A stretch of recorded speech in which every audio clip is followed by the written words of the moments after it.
ভাইরা আমার, মালিক ইবনে দিনার জবরদস্ত একজন বুজুর্গ, সফরে রওনা হয়ে গেলেন। নদী পার হবেন, পার হওয়ার জন্য, নদী পারার জন্য কিছু নাই। হঠাৎ করে তাকায় দেখেন একটা নৌকা নদীর কিনারায় এসে দাঁড়ায় গেল।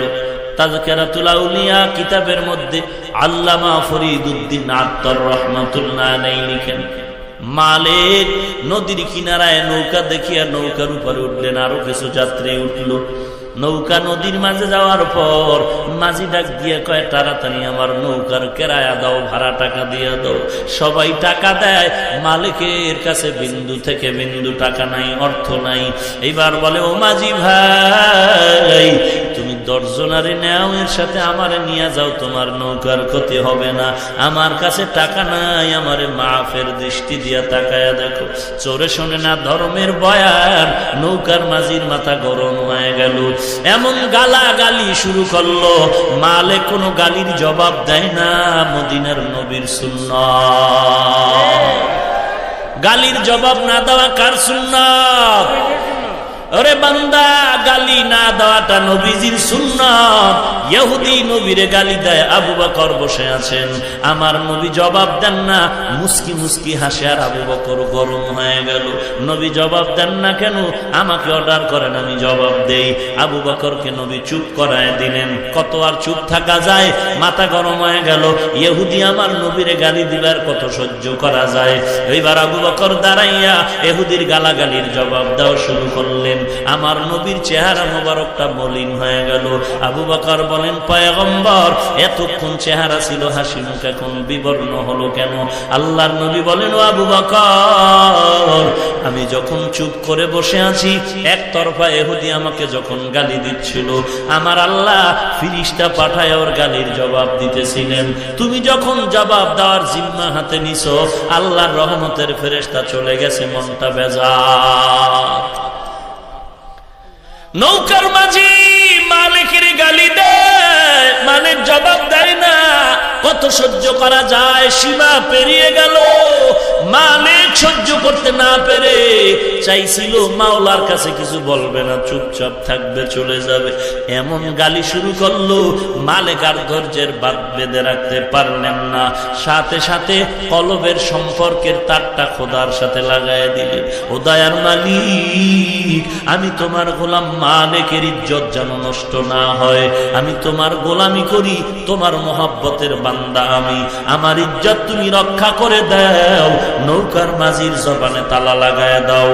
আল্লাহ কয়, ওরে নদীর মাছ, জলদি করে যা, স্বর্ণের টাকা নিয়া আমার মালিকের সামনে হাজির হয়ে যা। একটা মাছ একটা টাকা নিয়ে আসবে, হয়ে গেল। কিন্তু না, হাজার হাজার মাছ প্রতিযোগিতা লাগলো, কার আগে কে নৌকার কাছে যাবে। আর আল্লাহওয়ালা মালিকের হাতটার ছোঁয়া তার গায়ে লাগবে, বরকত পাবে। এমন দৌড় শুরু হয়ে গেল। নৌকার চারিপাশে মাছ টাকা নিয়ে ঘুরতেছে, দিনার নিয়ে ঘুরতেছে। নৌকার মাঝিরে মালিক কয়, কত টাকা লাগবে রে দুনিয়া লোভী বাটপার, কত টাকা লাগবে ল। এইবার মালিকের টাকা দেখার অবস্থা দেখা ও নৌকাওয়ালার অন্তরে ভয় এসে গেল। এবার বুঝতে পারছে, যদিও বেশভূষা নাই, ভাবসাব নাই, কিন্তু অন্তরের সম্পর্ক বড় গভীর। এবার আমি কারে কি বললাম? নৌকার মাঝি পা জড়ায় কান্না শুরু করলেন, হুজুর আমাকে মাফ করে দেন, আমি পেছন থেকে উল্টা পাল্টা মন্তব্য করে আপনার বহু গালাগালি করেছি। আল্লাহ বুঝি বেজার হয়ে গেল, আর আমি কোনোদিন আপনার বিরুদ্ধে কিছু বলবো না, মাফ করে দেন। মালিক মাফ করে দিলেন। এটাও কিন্তু পয়গম্বরের আদর্শ। গালি না দেওয়াটাও নবীর আদর্শ, আবার মাপ চাইলে মাফ করে দেওয়াটাও নবীর আদর্শ। মালিক নৌকা পেরিয়ে ওপার চলে গেলেন। উঠে দেখেন জঙ্গল, মাঝখানে সরু পথ। মালিক ইবনে দিনার তাকায় দেখেন একটি সুদর্শন যুবক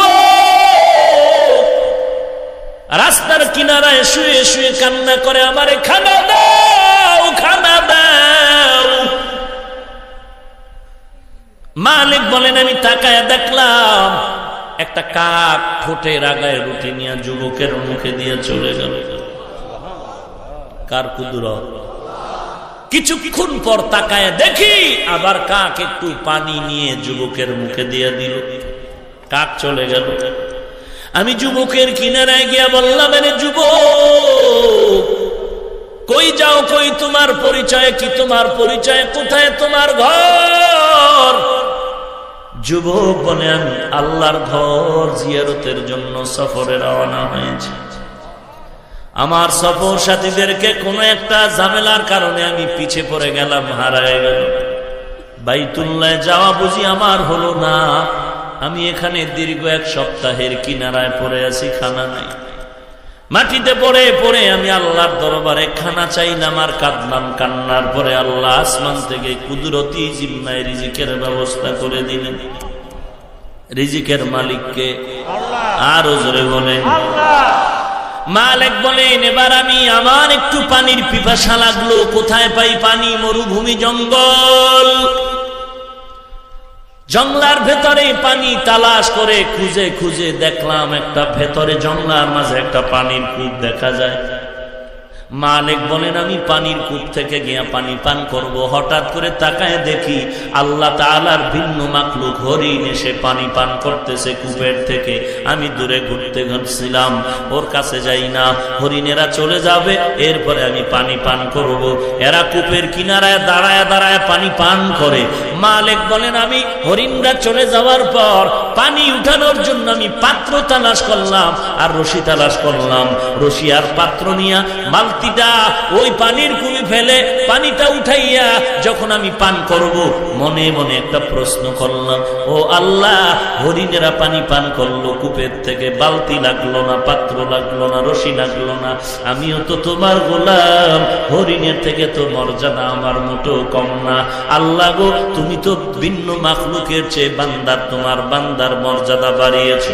আমি কেন পাত্র দিয়া পানি পান করতে হবে? হরিণের তো তুমি পাত্র ছাড়া পানি মুখের আগায় নিয়ে দিলা। আল্লাহ অন্তরে জবাব ঢেলে দেয়, মালিক, ওরা যেমন আমি আল্লাহর উপরে ভরসা করেছি, আমি ওদের ঠোঁটের আগায় পানি পৌঁছায় দিয়েছি। ও মালিক, তুমি যদি বালতির উপরে পাত্রের উপরে ভরসা না কইরা আমি আল্লাহর শরণাপন্ন হইতি, আমি আল্লাহ তোর মুখে পানি পৌঁছায় দিতা। ভাইরা আমার, মালিক ইবনে দিনার জবরদস্ত একজন বুজুর্গ, সফরে রওনা হয়ে গেলেন। নদী পার হবেন, পার হওয়ার জন্য, নদী পারার জন্য কিছু নাই। হঠাৎ করে তাকায় দেখেন একটা নৌকা নদীর কিনারায় এসে দাঁড়ায় গেল। তাযকিরাতুল আউলিয়া কিতাবের মধ্যে আল্লামা ফরিদউদ্দিন আত্তার রাহমাতুল্লাহ আলাইহি লিখেন, মালিক নদীর কিনারায় নৌকা দেখিয়া নৌকার উপরে উঠলেন, আরো কিছু যাত্রী উঠল। নৌকা নদীর মাঝে যাওয়ার পর মাঝি ডাক দিয়ে কয়, তাড়াতাড়ি আমার নৌকার কেরায়া দাও, ভাড়া টাকা দিয়ে দাও। সবাই টাকা দেয়, মালিকের কাছে বিন্দু থেকে বিন্দু টাকা নাই, অর্থ নাই। এইবার বলে, ও মাঝি ভাই, তুমি 10 জনারে নেও, এর সাথে আমারে নিয়ে যাও, তোমার নৌকার ক্ষতি হবে না। আমার কাছে টাকা নাই, আমারে মাফের দৃষ্টি দিয়া তাকায়া দেখো। চোরে শোনে না ধর্মের বয়ান, নৌকার মাঝির মাথা গরম হয়ে গেল। এমন গালাগালি শুরু করলো, মালিক কোনো গালির জবাব দেয় না। মদিনার নবীর সুন্নাত, গালির জবাব না দেওয়া কার সুন্নাত? ওরে বান্দা, গালি না দেওয়াটা নবীজির সুন্নাত। ইহুদি নবীরে গালি দেয়, আবু বকর বসে আছেন, আমার নবী জবাব দেন না, মুস্কি মুস্কি হাসে। আর আবু বকর গরম হয়ে গেল, নবী জবাব দেন না কেন? আমাকে অর্ডার করেন, আমি জবাব দেই। আবু বকরকে নবী চুপ করায় দিলেন। কত আর চুপ থাকা যায়? মাথা গরম হয়ে গেল। ইহুদি আমার নবীরে গালি দিবার কত সহ্য করা যায়? এইবার আবু বকর দাঁড়াইয়া ইহুদির গালাগালির জবাব দেওয়া শুরু করলেন। আমার নবীর চেহারা মোবারকটা মলিন হয়ে গেল। আবু বকর বলেন, পয়গম্বর, এতক্ষণ চেহারা ছিল হাসি মুখ, এখন বিবর্ণ হলো কেন? আল্লাহর নবী বলেন, ও আবু বকর, আমি যখন চুপ করে বসে আছি, একতরফা ইহুদি আমাকে যখন গালি দিচ্ছিল, আমার আল্লাহ ফিরিস্তা পাঠায় ওর গালির জবাব দিতেছিলেন। তুমি যখন জবাব দেওয়ার জিম্মা হাতে নিছো, আল্লাহর রহমতের ফেরেশতা চলে গেছে, মনটা বেজার।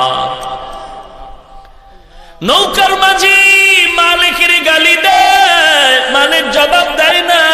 কত সহ্য করা যায়, সীমা পেরিয়ে গেল। মালিক সহ্য করতে না পেরে চাইছিল মাওলার কাছে কিছু বলবে না, চুপচাপ থাকবে, চলে যাবে। এমন গালি শুরু করলো, মালিক আর ধৈর্যের বাঁধ বেঁধে রাখতে পারলেন না।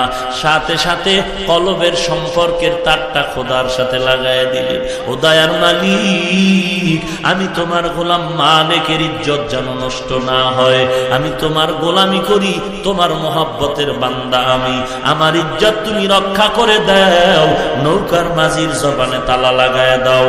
আল্লাহ কয়, ওরে নদীর মাছ, জলদি করে যা, স্বর্ণের টাকা নিয়া আমার মালিকের সামনে হাজির হয়ে যা।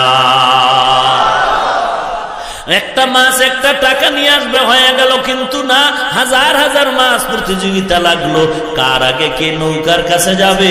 আর আল্লাহওয়ালা মালিকের হাতটার ছোঁয়া তার গায়ে লাগবে, বরকত পাবে, এমন দৌড় শুরু হয়ে গেল। নৌকার চারিপাশে মাছ টাকা নিয়ে ঘুরতেছে, দিনার নিয়ে ঘুরতেছে। নৌকার মাঝিরে মালিক কয়, কত টাকা লাগবে রে দুনিয়া লোভী বাটপার, কত টাকা লাগবে ল। এবার মালিকের টাকা দেখার অবস্থা দেখা ও নৌকাওয়ালার অন্তরে ভয় এসে গেল। এবার বুঝতে পারছে, যদিও বেশভূষা নাই, ভাবসাব নাই, কিন্তু অন্তরের সম্পর্ক বড় গভীর। এবার আমি কারে কি বললাম? নৌকার মাঝি পা জড়ায় কান্না শুরু করলেন, হুজুর আমাকে মাফ করে দেন, আমি পেছন থেকে উল্টা পাল্টা মন্তব্য করে আপনার বহু গালাগালি করেছি। আল্লাহ বুঝি বেজার হয়ে গেল, আর আমি কোনোদিন আপনার বিরুদ্ধে কিছু বলবো না, মাফ করে দেন। মালিক মাফ করে দিলেন। এটাও কিন্তু পয়গম্বরের আদর্শ। গালি না দেওয়াটাও নবীর আদর্শ, আবার মাপ চাইলে মাফ করে দেওয়াটাও নবীর আদর্শ। মালিক নৌকা পেরিয়ে ওপার চলে গেলেন। উঠে দেখেন জঙ্গল, মাঝখানে সরু পথ। মালিক ইবনে দিনার তাকায় দেখেন একটি সুদর্শন যুবক রাস্তার কিনারায় শুয়ে শুয়ে কান্না করে, আমারে খানা দাও, খানা দাও। মালিক বলেন, আমি তাকায় দেখলাম একটা কাক ঠোঁটে রাগায় রুটি নিয়ে যুবকের মুখে দিয়ে চলে গেল। কার কুদরত!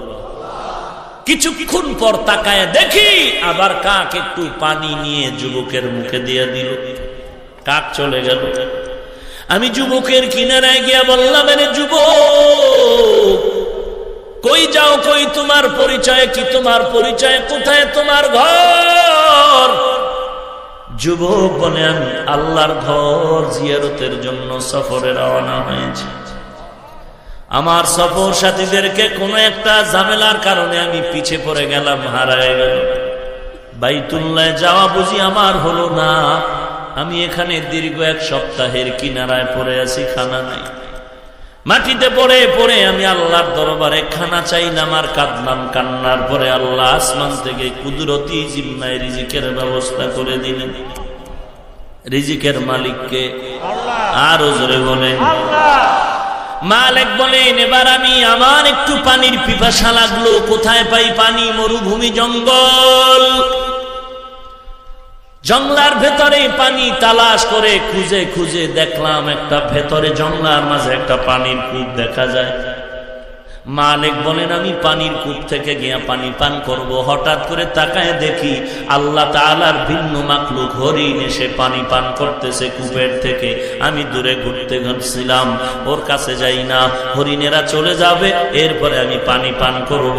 এরা কূপের কিনারায় দাঁড়ায় দাঁড়ায় পানি পান করে। মালিক বলেন, আমি হরিণরা চলে যাওয়ার পর পানি উঠানোর জন্য আমি পাত্র তালাশ করলাম আর রশি তালাশ করলাম। রশি আর পাত্র নিয়া বালতিটা ওই পানির কূপে ফেলে পানিটা উঠাইয়া যখন আমি পান করব, মনে মনে একটা প্রশ্ন করলাম, ও আল্লাহ, হরিণেরা পানি পান করলো কূপের থেকে, বালতি লাগলো না, পাত্র লাগলো না, রশি লাগলো না, আমিও তো তোমার গোলাম, হরিণের থেকে তো মর্যাদা আমার মোটেও কম না। আল্লাহ গো, তুমি তো ভিন্ন মাখলুকের চেয়ে বান্দার, তোমার বান্দার মর্যাদা বাড়িয়েছো, আমি কেন পাত্র দিয়া পানি পান করতে হবে? হরিণের তো তুমি পাত্র ছাড়া পানি মুখের আগায় নিয়ে দিলা। আল্লাহ অন্তরে জবাব ঢেলে দেয়, মালিক ওরা যেমন আমি আল্লাহর উপরে ভরসা করেছি, আমি ওদের ঠোঁটের আগায় পানি পৌঁছায় দিয়েছি। ও মালিক, তুমি যদি বালতির উপরে পাত্রের উপরে ভরসা না কইরা আমি আল্লাহর শরণাপন্ন হইতি, আমি আল্লাহও তোর মুখে পানি পৌঁছায় দিতাম।